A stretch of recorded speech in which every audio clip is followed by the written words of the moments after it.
My girlfriend announced her pregnancy on social media. I'd had a vasectomy 2 years before we met. The ultrasound was dated 3 days ago. Caption, baby coming in July. So blessed. I was sitting at my desk at work, 11:47 a.m. on a Tuesday, middle of reviewing Q3 inventory reports, when my phone started vibrating. Then it didn't stop. Text from my cousin Marcus. Congrats, Daddy! Text from my mom. So happy for you too. Call me. Facebook notification. 47 people reacted to Megan's post. I didn't know what they were talking about. I hadn't posted anything. Megan and I hadn't discussed any announcements. Then I opened Facebook, and there it was. My girlfriend of 14 months, smiling in our kitchen, holding a grainy black and white ultrasound photo. The post had 212 likes and climbing. Comments flooded in. Hearts, baby emojis, people tagging friends. My stomach dropped through the floor. I'd had a vasectomy 2 years before I even met Megan. She knew this. I'd told her on our third date. One of those conversations you have when things start getting serious and you want to be upfront about deal breakers. I don't want kids. I got snipped at 28. It's permanent. She'd said she was fine with it. Said she wasn't sure about kids anyway. I stared at the ultrasound. Then I called her. I need to back up. I met Megan at a friend's birthday party in March of the previous year. She was 26, worked as a dental hygienist,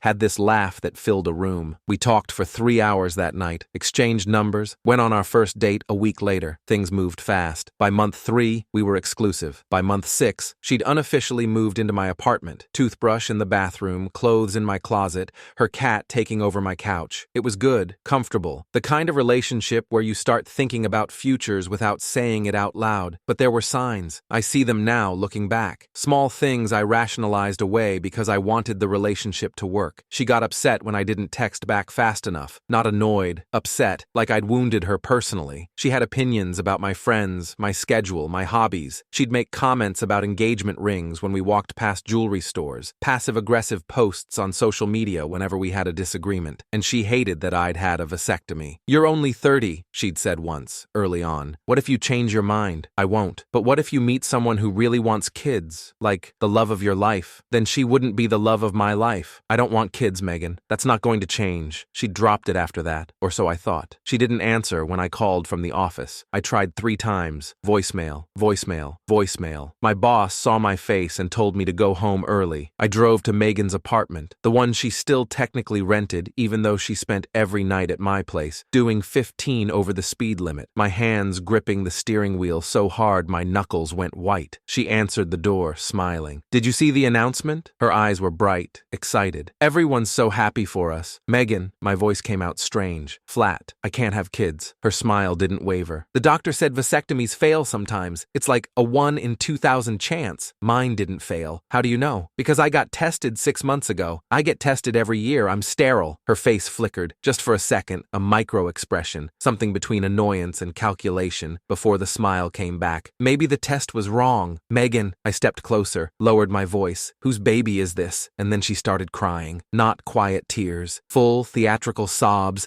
mascara immediately running, voice cracking. How could you accuse me of that? I thought you loved me. I thought we were building a life together. And now you're calling me a cheater because you can't accept that we're having a baby? We're not having a baby. That's what I'm trying to tell you. The test was wrong, or the vasectomy reversed itself. That happens. I read about it online. I stood there watching her cry, and I felt something shift inside me. The desperate need to believe her warring with the cold logic of biology. I'm not good with confrontation. I hate making people upset, and Megan was really upset. Maybe, I heard myself say, maybe I should get tested again. She looked up, hopeful, tears still streaming. Yes, that's all I'm asking. Just give it a chance. I left confused, doubting myself. Maybe she was right. Maybe I was overreacting. That night my phone exploded again, but this time it wasn't congratulations. Megan had posted a video, tearful, mascara streaked, sitting on her couch with the ring light casting her in that soft, sympathetic glow influencers use. I'm devastated to announce that my boyfriend is denying our baby. Her voice shook. Real tears, or what looked like real tears, rolled down her cheeks. He claims he can't have kids, but I have the ultrasound. I have the positive tests. He's abandoning me because he's not ready to be a father. I never thought the man I loved would do this to me. I don't know what I'm going to do. The video had 847 views when I found it. By morning, it had 4,200. The comments destroyed me. What kind of man abandons his pregnant girlfriend? Disgusting. You deserve so much better, Queen. He doesn't deserve you. Men like this should be named named and shamed. Imagine lying about a vasectomy to avoid responsibility. Trash. My cousin Marcus texted, "Dude, what the hell? You told me you were excited about being a dad." "I never said that," I replied. "I had a vasectomy. I can't have kids." Megan said you were lying about that to get out of responsibility. I called my mom, explained everything, the vasectomy, the testing,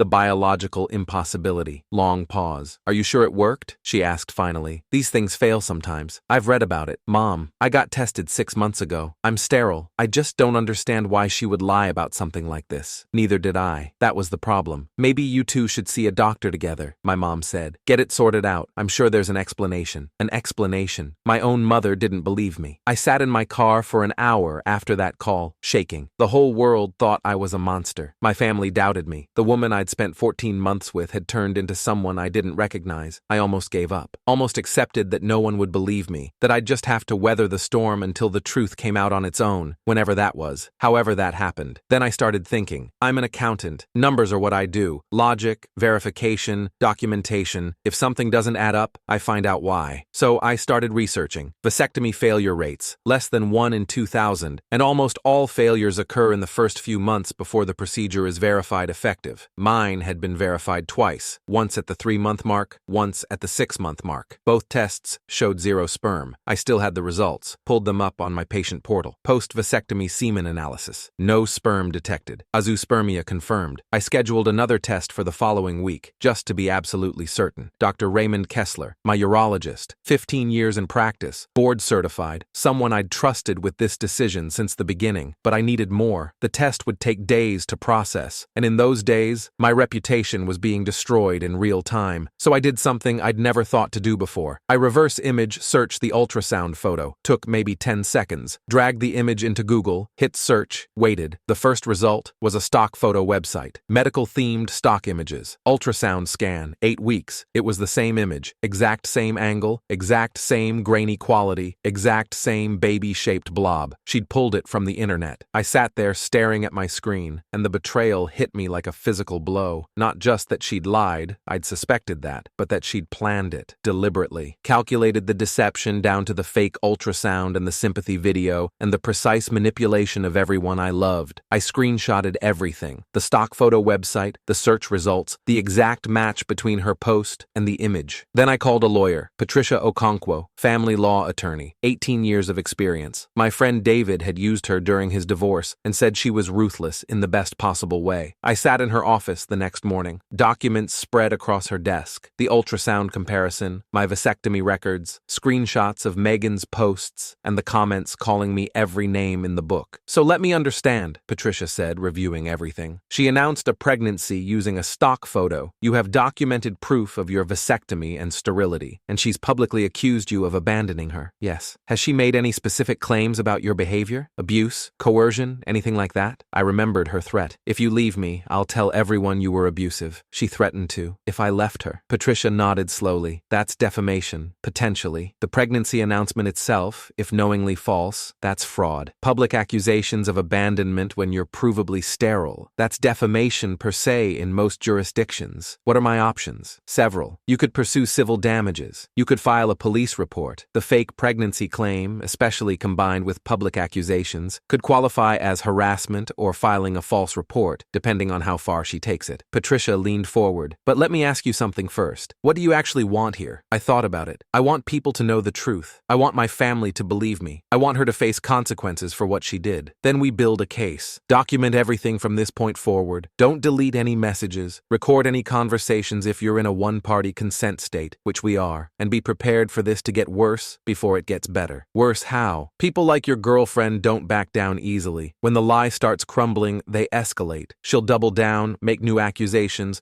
try to control the narrative." She was right. Megan was about to prove just how right. I confronted Megan the next day, showed up at her apartment unannounced, screenshot of the stock photo on my phone. "Explain this." Her face went white. Then it twisted into something I'd never seen before. Not the tearful, sympathetic girlfriend from the video. Something harder, calculating. "So what?" she said. "I did it for us." "For us?" "I thought if you believed I was pregnant, you'd propose. You've been dragging your feet for a year. Every time I bring up the future, you change the subject. I'm not getting any younger, and I'm tired of waiting." My blood went cold. "You lied to everyone I know. I was going to fake fake a miscarriage later. You'd feel bad. You'd propose to make me feel better. We'd start fresh. It was perfect. You posted a video calling me a deadbeat. You told my mother I was lying about my vasectomy. I had to make it convincing. She said it like it was obvious, like I was being unreasonable for not understanding. If I just said I was pregnant and you denied it, no one would believe me. I needed people on my side first. I couldn't speak, couldn't process that this was the same woman I'd held every night for over a year. This isn't love, Megan.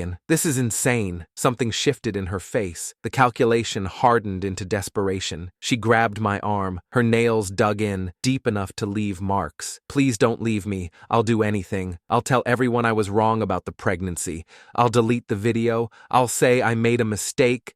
You told everyone I abandoned my pregnant girlfriend. You made my own mother doubt me. I'll fix it. I promise. I pulled away. Her nails scratched my forearm. 4 red lines blooming across my skin. We're done. Her face transformed. The desperation curdled into rage. If you leave me, I'll tell everyone you were abusive. Her voice was low, cold, completely unlike the crying woman from the video. I'll tell them you hit me. I'll tell them you controlled me. I'll destroy you. I looked at her, really looked at her, maybe for the first time. Then I walked out. I went straight to the police. Not to file charges, not yet, but to create a record. Patricia had advised me to document everything, and this qualified as everything. The officer who took my statement was Detective Marcus Webb, 14 years with Austin PD, specializing in domestic disputes and harassment cases. He listened to my entire story, the fake pregnancy, the ultrasound, the threats, with a professionally neutral expression. Do you have documentation of the threats? Not recorded. She said it in person. What about the scratches on your arm? I looked down. The red lines from Megan's nails were still visible. You should photograph those, Detective Webb said. Timestamp the photos. If she follows through on the abuse allegations, physical evidence of her aggression toward you could be relevant. I took pictures in the parking lot. 4 parallel scratches, already starting to bruise at the edges. Uploaded them to cloud storage with automatic timestamps. Then I went home and waited. Megan didn't follow through immediately. For 3 days, nothing. Her social media went quiet. No new posts, no new videos, no additional attacks. I should have known it was the calm before the storm. On day 4, I got a text from my mom. Did something happen between you and Megan? She called me crying. My stomach dropped. What did she say? She said you pushed her during an argument. She said she's scared of you. I called my mom immediately. That didn't happen. She grabbed me. I have scratches on my arm from her nails. I never touched her. She sounded really upset. Mom, she faked a pregnancy with a stock photo. She threatened to make false abuse accusations if I left her. This is exactly what she said she'd do. Long pause. I want to believe you, my mom said finally. But she was so convincing. She's always convincing. That's the problem. I hung up and called Patricia. She's starting the abuse narrative, I said. Expected. Document every interaction. Get ahead of it if you can. How? The truth. All of it. Make it public before she can control the story. I spent the next 4 hours compiling everything. The vasectomy records from Dr. Kessler. The semen analysis results showing azoospermia. The stock photo website with the exact matching ultrasound. Screenshots of Megan's posts and video. Screenshots of her text messages, including the ones where she admitted after my confrontation that she'd done it for us.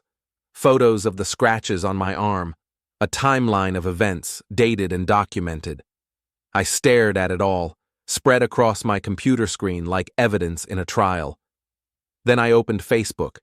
I didn't add commentary. Patricia had advised against anything emotional, anything that could be twisted. Just the evidence. Image 1. Stock photo website showing ultrasound image. Image 2. Megan's Facebook post with identical ultrasound. Image 3. Google reverse image search results. Image 4. My vasectomy records from 2021. Image 5. Post-vasectomy semen analysis, dated 6 months ago. Azoospermia confirmed. Image 6. text messages in which Megan admits to faking the pregnancy for us. I wrote a single caption. I'm posting this because false accusations are being made about me. This is the documentation. Draw your own conclusions. Then I hit post. The response was immediate. Within an hour, the post had been shared 340 times. The same people who'd called me disgusting, who'd said I should be named and shamed, started commenting. Oh my God. Holy shit, I feel terrible for what I said. I can't believe she did this. The stock photo, I'm literally speechless. Megan's friends, the ones who'd defended her, who'd attacked me in the comments of her video, started reaching out. I'm so sorry. I believed her. I had no idea. She told me you were lying about the vasectomy. I never thought to question it. Her sister left a public comment. What the hell, Megan? What is wrong with you? My cousin Marcus called. Man, I'm so sorry. I should have known you wouldn't lie about something like that. She just seemed so convincing. She was, I said. That's what made it work. My mom called crying. I should have believed you. I'm your mother and I doubted you and I'm so sorry. It's okay, Mom.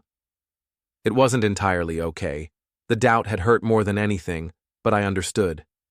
She fooled everyone. That's not an excuse. You're my son. I should have had your back. We talked for an hour. By the end, she was apologizing for the 5th time, and I was just tired. That bone-deep exhaustion that comes after extended crisis. But the weight on my chest was lifting. Megan deleted her Facebook within hours of my post going viral. Instagram followed, then Twitter. Her entire digital presence, gone. She blocked me on everything, blocked my mom, my cousin, anyone connected to me. I thought that might be the end of it. It wasn't. 3 days later, Detective Webb called me. She filed a police report, he said, claiming domestic violence. Says you pushed her against a wall during an argument, that she has bruises. My heart stopped. That never happened. I know, I've seen your documentation, but she filed, which means we have to investigate.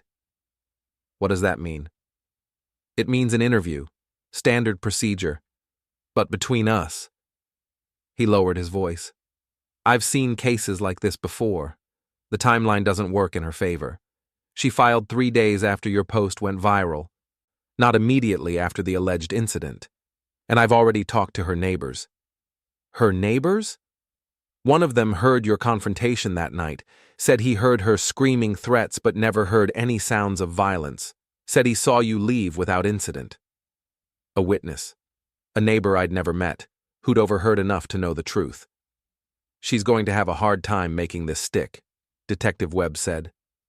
The reverse image search alone raises credibility questions.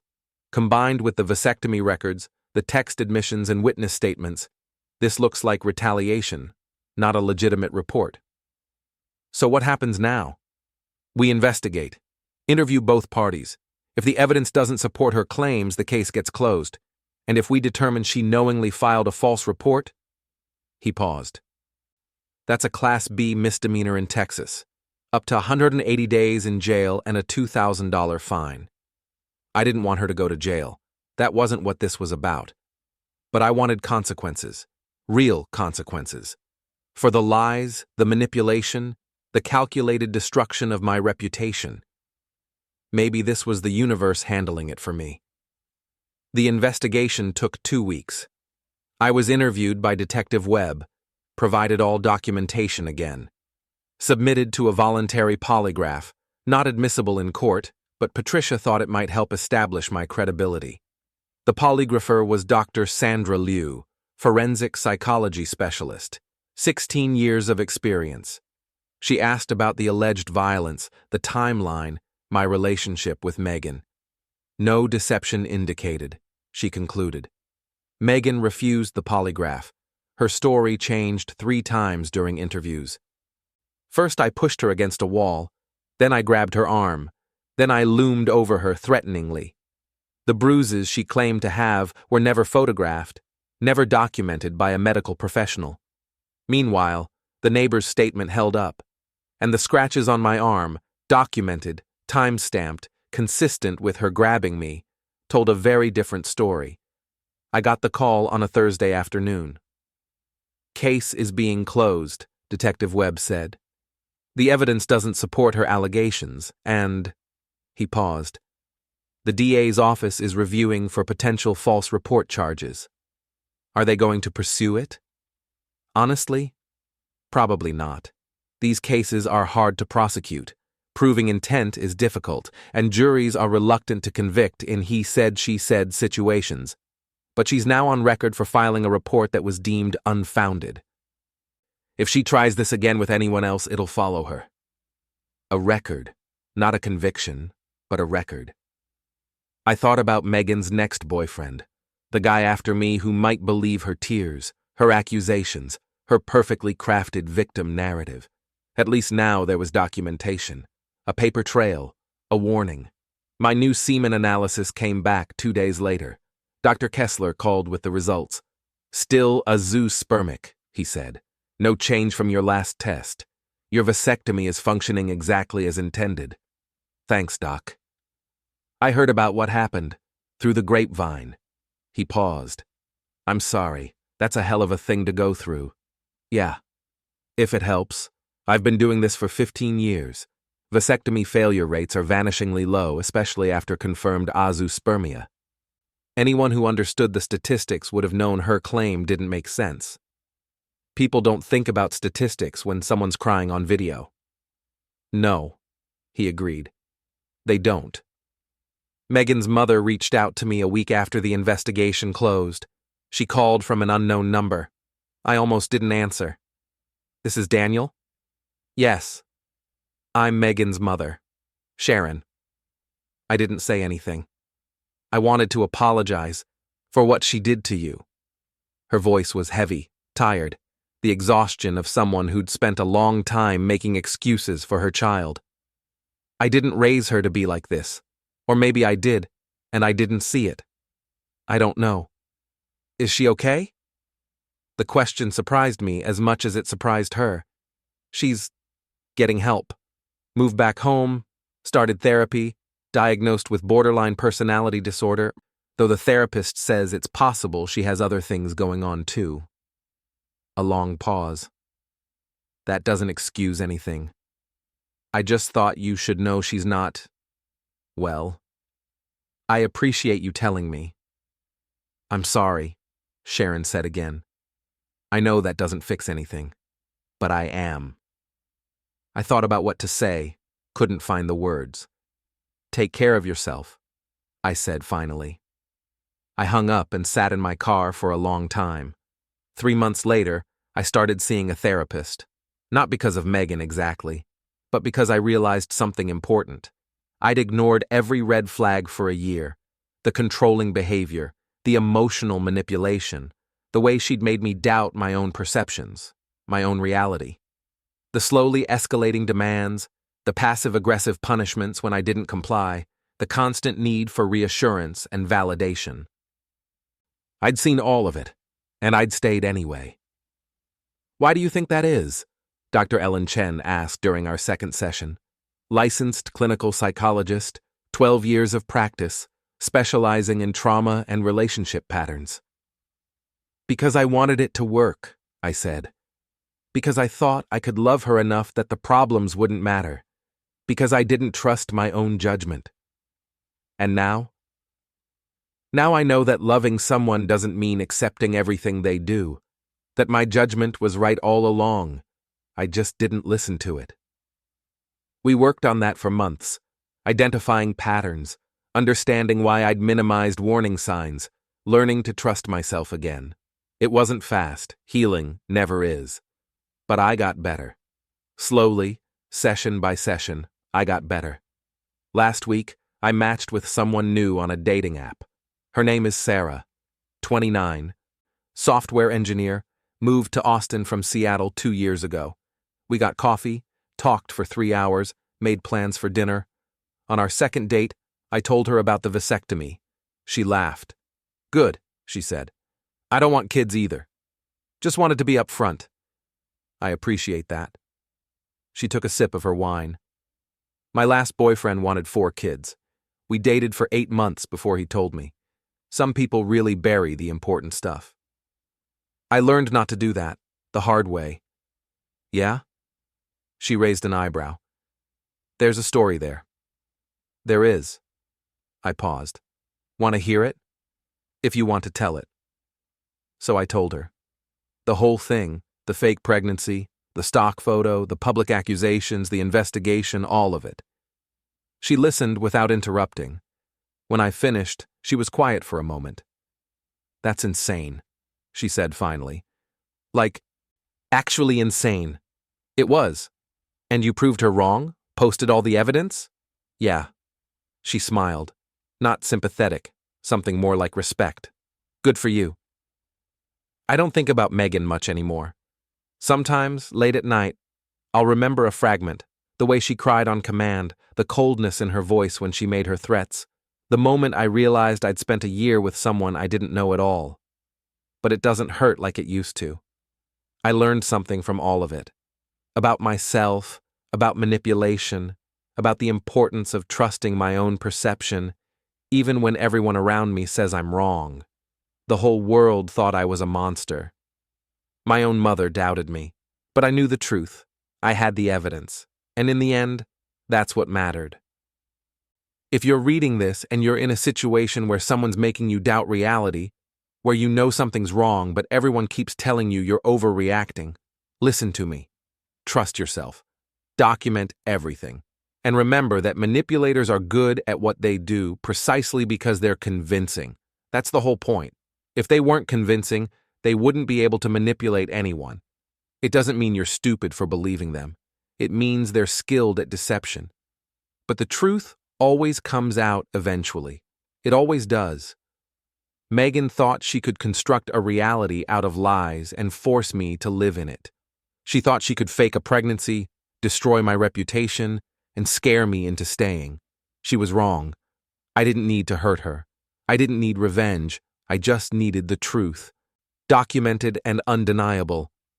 She told everyone I was a monster. Now everyone knows who the monster really was. I saw Megan once more, about 6 months after everything happened. Ran into her at a grocery store, H-E-B, on South Lamar. She was in the produce section, and I was grabbing apples. Our eyes met.